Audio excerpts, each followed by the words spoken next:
Basically, he tells her that she's a rare woman of her time. She's very strong, and I guess more capable of doing. Him, on the other hand, she perceives him to be something of a. She says on there she thinks that he's going to be something of an artist, possibly a philosopher. But in the end, she finds out that that's not really what he's been doing in all his readings.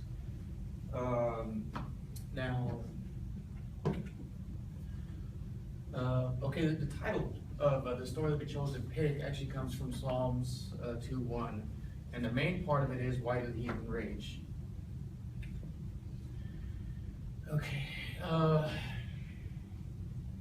you can see right here, the actual meaning of the title, "Why do the heathens rage?" of course, derives, of course, from the second Psalm, which God has risen up in rebellion against the Lord and against His appointed one. Appointed one, of course, you can interpret that meaning Jesus. Now, heathen here, as O'Connor likes to use it, it's going to be the mother, okay? And Walter is actually portrayed as the anointed one. It took me a little while to figure all this out, so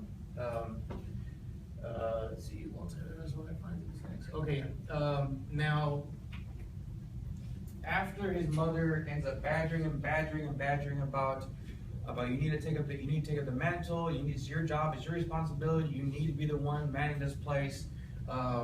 She comes across a certain text that he had been always gluing himself to, and part of it is a letter.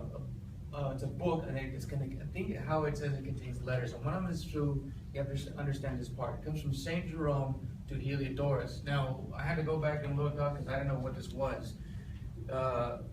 Briefly, the letter from Saint Jerome to Heliodorus says, Saint Jerome is obviously saint, meaning that he's obviously a position and title in the church.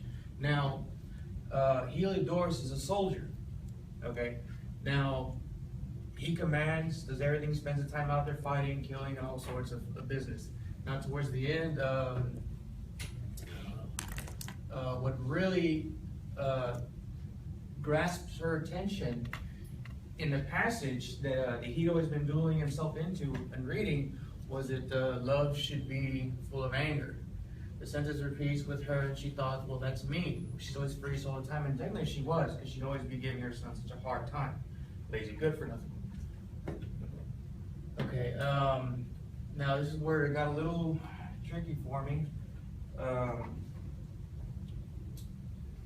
This was quite a bit of a quote, and you need to hear this in order to understand